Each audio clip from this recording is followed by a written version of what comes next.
أعوذ بالله من الشيطان الرجيم بسم الله الرحمن الرحيم يا أيها الناس اتقوا ربكم الذي خلقكم من نفس واحدة وخلق منها زوجها وبث منهما رجالا كثيرا ونساء واتقوا الله الذي تساءلون به والأرحام إن الله كان عليكم رقيبا۔ سورہ نساء مدنی صورت ہے، ہجرت کے بعد میں نازل ہوئی ہے۔ مکی اور مدنی کی پہچان اور تعریف یہ لکھی ہے۔ نبی علیہ الصلوۃ والسلام ہجرت فرما کر مدینہ تشریف لے گئے۔ ہجرت سے پہلے کی جو 13 سالہ زندگی ہے، جو مکی زندگی کہلاتی ہے، اس مکی زندگی میں جتنی بھی صورتیں نازل ہوئی ہے وہ سب کے سب مکی کہلائے گی، چاہے کسی بھی مقام میں نازل ہوئی ہے، مکے میں نازل ہو، طائف میں نازل ہو، مدینے میں نازل ہو، کسی بھی جگہ پر نازل ہو۔ ہجرت سے پہلے جتنی صورتیں نازل ہوئی یہ سب صورتیں مکی ہے، اور نبوت ملنے کے 13 سال کے بعد میں آپ مکے کو چھوڑ کر مدینہ منورہ تشریف لے گئے اور وہاں پر آپ نے قیام فرمایا، اور 10 سال تک مدنی زندگی ہے۔ یہ جو 10 سالہ مدنی زندگی ہے، اس میں جتنی بھی صورتیں نازل ہوئی ہے ان سب کو مدنی صورتیں کہتے ہیں۔ سورہ نساء مدنی صورت ہے، مدینہ منورہ میں نازل ہوئی ہے۔ اس صورت کا نام سورہ نساء کیوں رکھا ہے؟ عربی کے اندر نساء عورتوں کو کہا جاتا ہے، اور اس صورت کے اندر عورتوں کے احکامات کو بہت تفصیل کے ساتھ بیان کیا ہے۔ نکاح کے مسائل، طلاق کے مسائل، پھر عورتوں کو عرب کے اندر وہ وراثت پہ حصہ نہیں دیتے تھے تو ان کے وراثت کے حقوق۔ تو اس صورت کے اندر عورتوں کے بارے میں جتنی تفصیل کے ساتھ مسائل ذکر کیے گئے ہیں اتنے کسی بھی دوسری صورت میں نہیں ہیں۔ اسی مناسبت سے اس صورت کا نام رکھ دیا سورۃ النساء، وہ صورت جس میں عورتوں کے احکامات کو ذکر کیا گیا ہے، عورتوں کے مسائل کو ذکر کیا گیا ہے۔ اس صورت کی فضیلت کے بارے میں حضرت نبی علیہ الصلوۃ والسلام ارشاد فرماتے ہیں کہ سورہ نساء کے اندر 5 آیتیں ایسی ہیں جو مجھے دنیا اور وما فیہا، دنیا کے اندر جو کچھ بھی ہے ان سب سے زیادہ محبوب اور پسندیدہ ہے، اور وہ 5 صورتیں یہ ہیں۔ سب سے پہلی آیت ہے ان اللہ لا یظلم مثقال ذرۃ۔ دوسری آیت ان تجتنبوا کبائر ما تنہون عنہ نکفر عنکم سیئاتکم۔ تیسری آیت ان اللہ لا یغفر ان یشرک بہ ویغفر ما دون ذلک لمن یشاء۔ چوتھی آیت ولو انہم اذ ظلموا انفسہم جاؤوک فاستغفروا لذنوبہم۔ پانچویں آیت وَإِن یکو حسنۃ یضاعفھا۔ نبی علیہ السلام فرماتے ہیں سورہ نساء کی یہ 5 آیتیں مجھے دنیا اور دنیا کے اندر جتنی بھی چیزیں ہیں ان سب سے زیادہ محبوب اور پسندیدہ ہے۔ اس صورت کے شروع کے اندر تقوی اور پرہیزگاری کا حکم دیا۔ مفسرین لکھتے ہیں کہ اس صورت کے اندر جو احکامات ذکر کیے گئے ہیں، عورتوں کے مسائل، طلاق کے مسائل، نکاح کے مسائل، وراثت کے مسائل اور پڑوسیوں کے حقوق، رشتہ داروں کے حقوق، اکثر بیشتر احکامات ذکر کی گئے ہیں، اور ان احکامات پر وہی آدمی عمل کرے گا جس میں تقوی ہوگا، جس میں پرہیزگاری ہوگی، جس میں خوف خدا نہیں ہے، تقوی نہیں ہے، پرہیزگاری نہیں ہے، وہ ان احکامات پر عمل نہیں کرے گا۔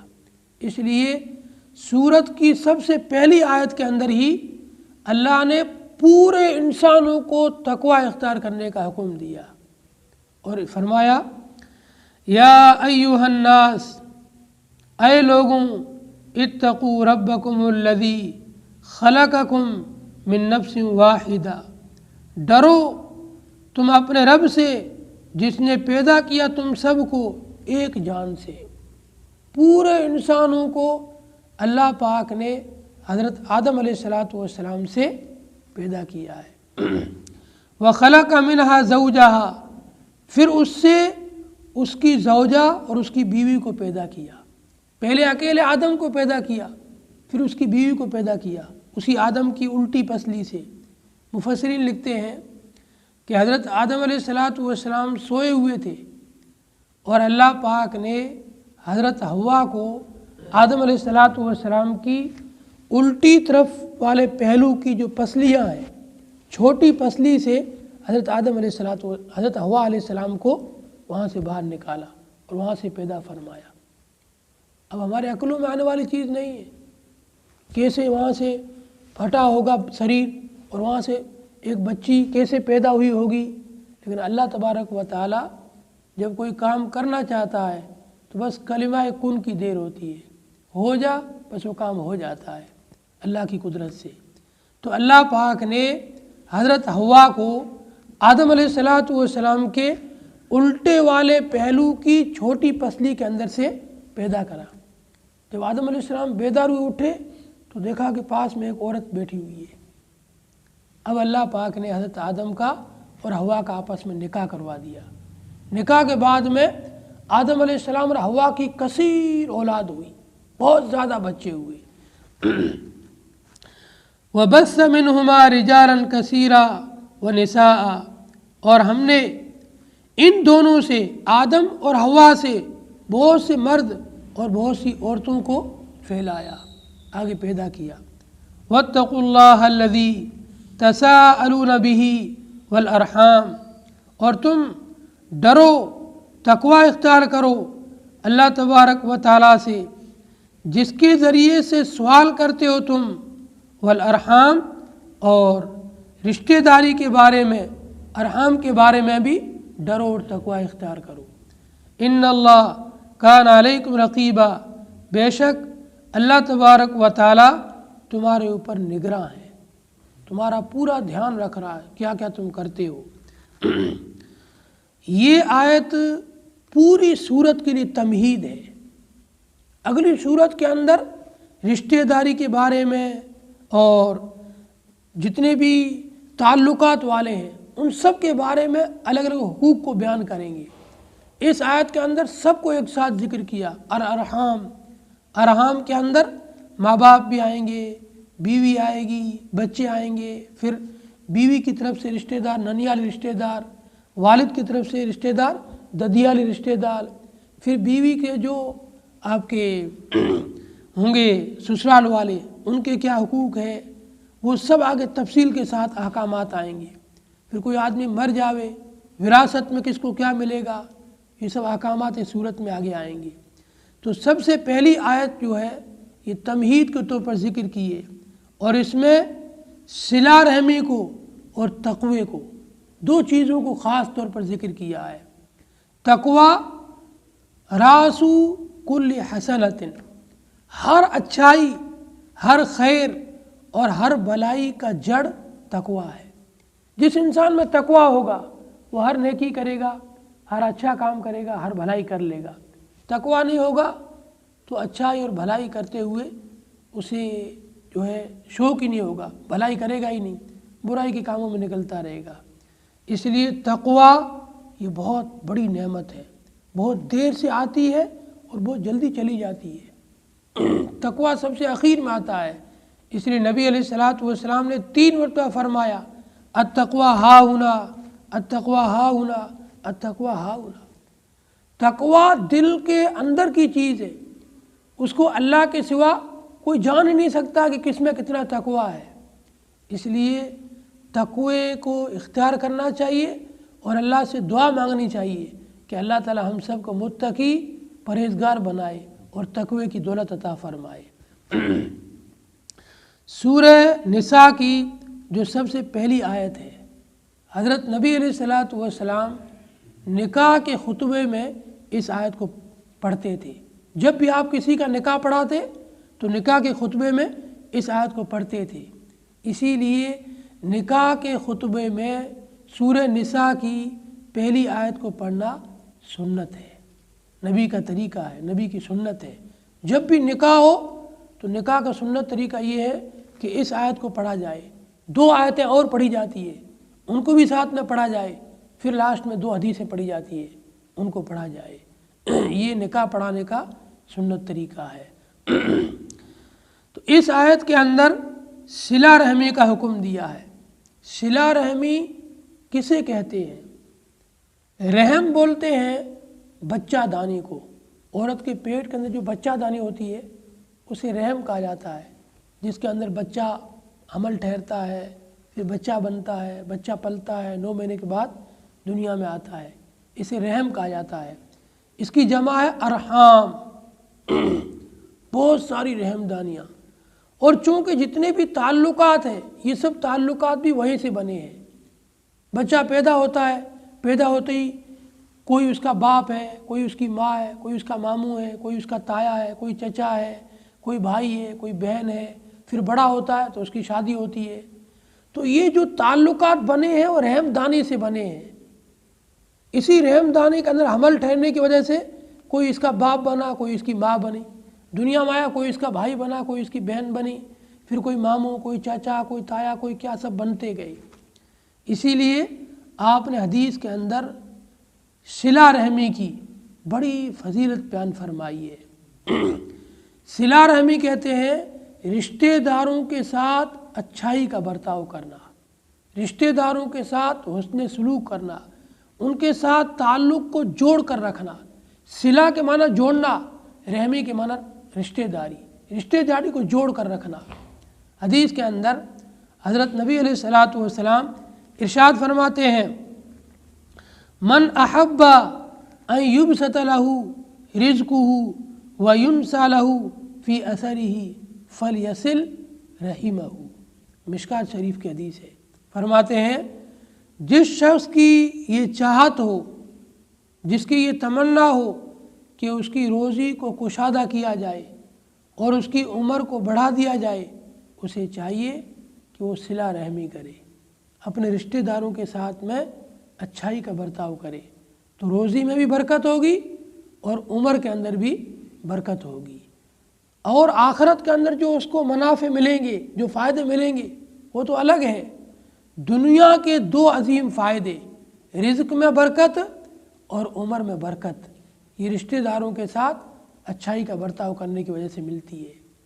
ایک اور حدیث میں آتا ہے، ایک صحابی حضرت نبی علیہ الصلوۃ والسلام کی خدمت میں حاضر ہوئے، یا رسول اللہ، میں اپنے رشتہ داروں کے ساتھ بہت اچھائی کا برتاؤ کرتا ہوں، ہر ایک کی خیر خواہی کرتا ہوں، ہر ایک کا نفع پہنچاتا ہوں، ہر ایک کے ساتھ بھلائی کا سلوک کرتا ہوں، لیکن میرے رشتہ دار مجھے نقصان پہنچاتے ہیں، مجھ سے ناراض ہوتے ہیں اور میرے کو کمزور کرنے کی کوشش کرتے ہیں۔ آپ نے فرمایا اگر تم کہہ رہے ہو یہ صحیح ہے کہ تم ان کے ساتھ اچھائی کا برتاؤ کر رہے ہو اور وہ تمہارے ساتھ برائی کا برتاؤ کر رہے ہیں، تو یہ ایسا ہے جیسا گرم گرم دھول تم ان کے منہ میں جو ہے جھونک رہے ہو۔ تم اسی حالت پر باقی رہنا، جب تک تم اس حال پر رہو گے تمہارا کوئی بھی نقصان نہیں ہوگا۔ ایک اور حدیث میں آتا ہے، جو شخص اپنے کسی بھائی کے کام کے لیے اس کے ساتھ چل کر جاوے، کام کروانے کے لیے، اللہ تبارک و تعالی اسے 10 سال کے اعتکاف سے زیادہ ثواب عطا فرماتا ہے۔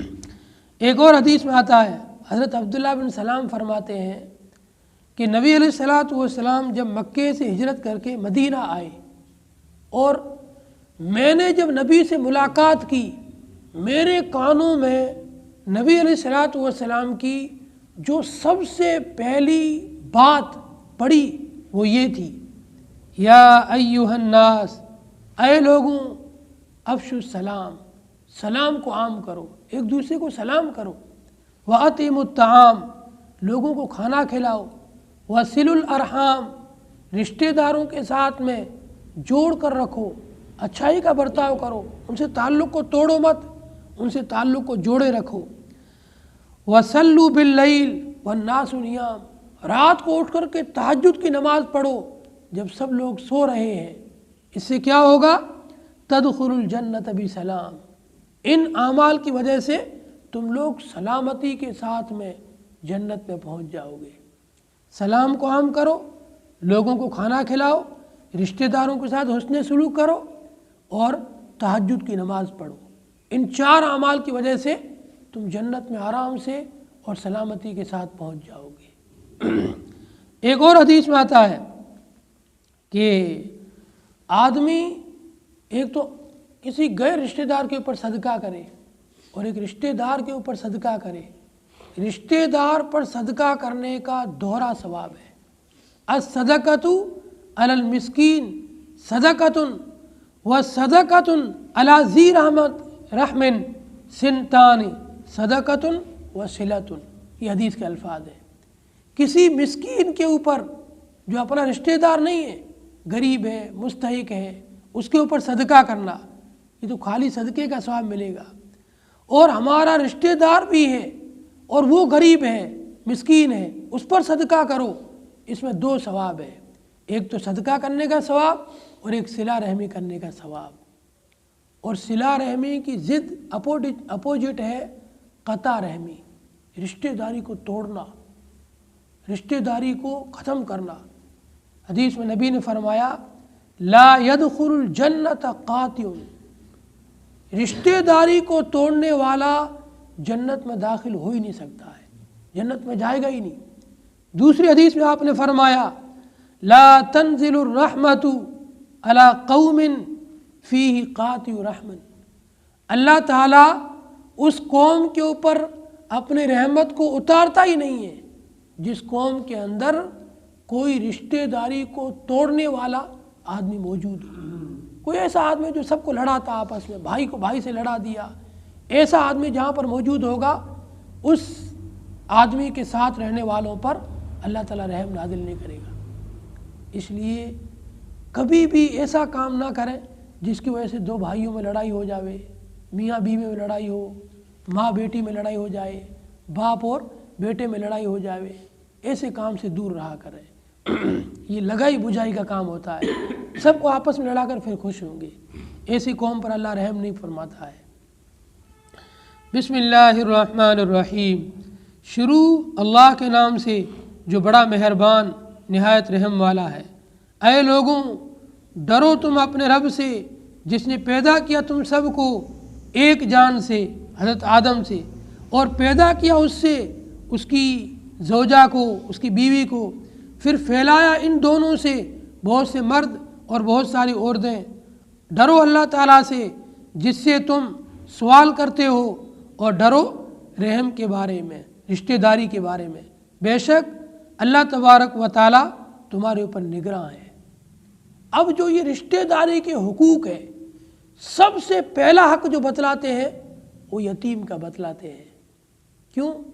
کیونکہ یتیم بیچارہ معصوم ہوتا ہے، نابالغ ہوتا ہے، چھوٹا ہوتا ہے، اگر اس کے کفیل نے، اس کا جو ذمہ دار ہے، چاہے اس کا چچا ہو، چاہے اس کا ماموں ہو، دادا ہو، نانا ہو، کوئی بھی اس کا کفیل ہے، باپ تو مر گیا جبھی تو وہ یتیم بنا ہے، اب اس یتیم کا نانا، دادا، تایا، ماموں، چاچا یا جو بھی اس کا کفیل ہے یا بڑا بھائی، بالغ ہونے کے بعد آدمی یتیم نہیں رہتا ہے۔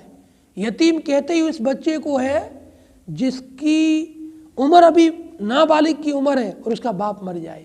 حدیث میں آتا ہے لا یتما بعد البلوغی او بعد الاحتلامی، بالغ ہونے کے بعد میں آدمی یتیم نہیں رہتا ہے، اب اس کی یتیمیت ختم ہو گئی ہے، اب وہ کھڑا کمائے کھائے۔ یتیم اس وقت تک ہے جب تک وہ بالغ نہیں ہوا ہے اور اس کا باپ مر جاوے۔ تو اس کا جو ذمہ دار ہے، اس کا جو اوپر والی ہے، اس والی کو بہت زیادہ اس کا خیال رکھنا چاہیے، کوئی ایک پیسہ بھی اس کا ادھر ادھر ضائع نہیں ہونا چاہیے، ورنہ جو لوگ یتیموں کا مال کھاتے ہیں، اس صورت اس رکوع کے آخر میں اس کے بارے میں سخت آئے گا، یہ ایسے ہیں جیسے جہنم کی آگ کو اپنے پیٹ میں بھر رہے ہیں، اسی خطرناک وعید ہے قرآن کی آیت کے بارے میں۔ اس لیے سب سے پہلے یتیم کا حق بتلاتے ہیں۔ اس آیت کا ایک شان نزول بھی ہے۔ غطفان ایک علاقے جگہ کا نام ہے، یہاں پر ایک واقعہ پیش آیا نبی کے دور میں۔ ایک آدمی نے، اس کا بھتیجا یتیم تھا، اپنے بھتیجے کو اپنے کفالت میں لیا، ذمہ داری میں لیا، اور اس بھتیجے کو جو باپ کی وراثت سے مال ملا تھا وہ مال تو چچا نے رکھ لیا اور اس کو پورا استعمال کر کے ختم کر دیا۔ جب یہ یتیم بچہ بڑا ہو کے بالغ ہوا تو اس نے چچا سے مطالبہ کیا، بھئی میرا باپ مالدار تھا، میرے لیے اتنا سارا مال چھوڑ کر مرا تھا، اب مجھے اپنا حق دے دو، میرا حصہ دے دو مجھے باپ کے مال میں سے۔ تو کہنے لگا تیرا کوئی حصہ نہیں ہے، تو اتنا چھوٹا تھا، میرے بھائی کا مال تھا وہ تو میں نے پورا آگے لگا دیا اور میرا کاروبار ہو گیا، اب تیرا کچھ نہیں ہے۔ یہ بچہ نبی کے پاس چلا گیا، یا رسول اللہ میرا باپ مر گیا، مال چھوڑ کر گیا تھا، میرے چچا نے لے لیا، مجھے میرے باپ کا جو میری وراثت میں میرا حصہ دے نہیں دے رہا ہے۔ نبی علیہ السلام نے اس کو بلا کر کہا، دیکھو اللہ نے تمہارے بارے میں آیت اتاری ہے کہ یتیموں کا مال نہ کھاؤ، حوباً کبیرہ، یہ بہت بڑا گناہ ہے۔ اب اس کو احساس ہوا، اس نے فوراً توبہ کی اور غلطی مانی، یا رسول اللہ مجھ سے غلطی ہوئی، میں فوراً اس بچے کا بھی جو ہے حق بھی دیتا ہوں اور آئندہ میں کبھی ایسا کام نہیں کروں گا۔ اس نے اپنے بھتیجے کا حق دیا جتنا ہوتا تھا وہ، اور توبہ کی، اور آئندہ کے لیے ہمیشہ کے لیے ایسی برائی سے، ایسے گناہ سے توبہ کر لی۔ تو یہ آیت نازل تو ہوئی تھی ایک خاص واقعے کے بارے میں، لیکن حکم عام ہے قیامت تک۔ جو یتیم کا کفیل ہے، یتیم کا والی ہے، اگر اس نے یتیم کا مال کھایا تو قیامت کے دن سخت پکڑ ہوگی، پوچھ ہوگی اس سے۔ وَآتُوا الْيَتَامَى أَمْوَالَهُمْ، اور دو یتیموں کو ان کے مال، یتیم کا جو حق ہے اس کو پورا دو، کیوں کھاتے ہو؟ وَلَا تَتَبَدَّلُوا الْخَبِيثَ بِالطَّيِّبِ، اور اچھے مال کے بدلے میں برے مال کو بدل کر اس کو مت دو۔ یہ عرب کے اندر دستور تھا۔ عرب کے لوگ جب کوئی بچہ یتیم یا بچی یتیم ان کی کفالت میں آتی تو عرب کے لوگ تو جانور پالتے تھے، اونٹ، بکریاں، بھیڑ وغیرہ، گائے تو وہاں کم ہوتی ہے، اونٹ اور گائے بکری وغیرہ ہوتی ہے، تو ان کو وراثت میں اونٹ ملتے تھے، بکریاں ملتی تھی، گھوڑے ملتے تھے، یہ سب یتیموں کو وراثت میں ملتے تھے۔ اب جو ان کا والی ہوتا تھا، جو ان کا کفیل ہوتا تھا، جو ان کا ذمہ دار ہوتا تھا، وہ کیا کرتا تھا، اس کو بھائی وراثت میں 100 اونٹ ملے ہیں، 30 بکریاں ملی ہے، اتنے گھوڑے ملے ہیں، تو اس کے یتیم کے پاس عمدہ اور اچھی نسل کے اونٹ، گھوڑے، بکریاں ہیں، وہ تو خود رکھ لیتا تھا۔ اس کے بدلے میں اپنے پاس جو بالکل مریل، بیمار اور گندی نسل کی چیزیں ہوتی نا، وہ اس کے بدلے میں اس کو دے دیتا تھا، اور بس تعداد پوری کر دیتا تھا۔ تیرے 100 اونٹ تھے، تجھے 100 اونٹ مل گئے، 30 بکریاں تھیں، 30 بکریاں تجھے مل گئی، تیرے اتنے مرغیاں تھیں، وہ تجھے مل گئی۔ اس کا جو اچھا مال ہوتا تھا قیمتی، وہ سب رکھ لیتا تھا، اس کے بدلے میں اپنے پاس جو گندا اور جو کم قیمت کی چیز ہوتی تھی وہ کاؤنٹ کر کے اس کو دے دیتا تھا۔ تو تعداد میں تو کاؤنٹ میں تو پورا کر دیتے تھے، لیکن قیمت میں فرق آ جاتا تھا، ایسے کرتے تھے۔ اسے منع فرمایا، وَلَا تَتَبَدَّلُوا الْخَبِيثَ بِالطَّيِّبِ، تم کسی بھی خبیث چیز کو نہ دو اچھی چیز کے بدلے میں۔ آج کے دور میں آپ اس کا سمجھو، کوئی آدمی مرا، اس کے 5 پلاٹ ہے، ایک پلاٹ چیر کر جیسے ایریے میں شاندار کروڑوں کی قیمت کا ہے، ایک کسی کچی بستی میں 3 لاکھ کا ہی ہے۔ اب اس کا یتیم بچہ جو ہے نا، وہ ابھی چھوٹا ہے، اس کے بھائیوں نے چیر کر والے، سردار پر والے اچھے پلاٹوں میں سب قبضہ کر کے خود مکان بنا کے بیٹھ گئے، اور اس کا جو بچہ مستحق تھا اس کو وہاں کچی بستی میں دے دیا 3 لاکھ والا۔ تیرے کو حصہ مل گیا تیرے باپ کا، یہی تیرے حصے میں آتا تھا، ہم نے تجھے دے دیا تیرا حصہ، یہ تو سب ہمارے حصے میں آیا ہے، ڈاکومنٹ ہمارے نام کے بن گئے ہیں۔ ڈاکومنٹ کسی کے نام کے بن سکتے ہیں، ہوشیار آدمی کچھ بھی کر سکتا ہے۔ اس لیے شریعت نے منع کر دیا، یتیم کا جو حق ریئل میں بنتا ہے، حقیقت میں بنتا ہے، وہ اس کو دو۔ اگر تم اس کو گندی چیز دو گے، اچھی چیز خود کے پاس رکھو گے، اس کا حق اپنے پاس رکھو گے تو قیامت کے دن سخت پکڑ ہوگی۔ وَلَا تَأْكُلُوا أَمْوَالَهُمْ إِلَىٰ أَمْوَالِكُمْ، اور یتیموں کے مال کو اپنے مال کے ساتھ ملا کر مت کھاؤ۔ یہ بھی عربوں کے اندر برائی پائی جاتی تھی۔ جب کوئی آدمی مرتا تھا، مال چھوڑ کر جاتا، اس کے بچے چھوٹے ہوتے، وہ تو بیچارے سمجھتے نہیں ہوتے تھے، نہ سمجھ ہوتے تھے، تو اس کے مال کو اپنے مال کے ساتھ ملا کر سب کھا جاتے تھے، ان کو دیتے ہی نہیں تھے حق۔ اِنَّهُ كَانَ حُوبًا كَبِيرًا، یہ بہت بڑا گناہ ہے۔ اگلی آیت کے اندر بھی یتیم بچیوں کے بارے میں احکام ہے، اس کا ذکر انشاءاللہ کل کریں گے۔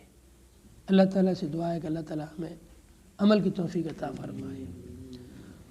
اللہم صلی علی محمد عبدک ورسولک، صلی علی المؤمنین والمؤمنات والمسلمین والمسلمات، ربنا آتنا فی الدنیا حسنہ وفی الآخرۃ حسنہ وقنا عذاب النار، اللہم اغفر لنا ذنوبنا کفر عنا سیئاتنا وتوفنا مع الابرار۔ یا اللہ ہم سب کے گناہوں خطاؤں کو معاف فرما، تقوی اور طہارت نصیب فرما، دل کی پاکیزگی نصیب فرما، دل کی صفائی نصیب فرما، ہر قسم کے گناہ گندگی سے ہماری حفاظت فرما۔ یا اللہ نیکی کی توفیق عطا فرما، تیرے احکامات پر چلنے کی توفیق عطا فرما، قرآن احکامات کے مطابق زندگی گزارنے کی توفیق عطا فرما۔ جن لوگوں نے دعاؤں کے لیے کہا ہے، لکھا ہے، امید رکھتے ہیں، سب کی جائز تمنا و مرادوں کو پورا فرما۔ صلی اللہ تعالی علی خیر خلقہ محمد وآلہ واصحابہ اجمعین برحمتک یا ارحم الراحمین۔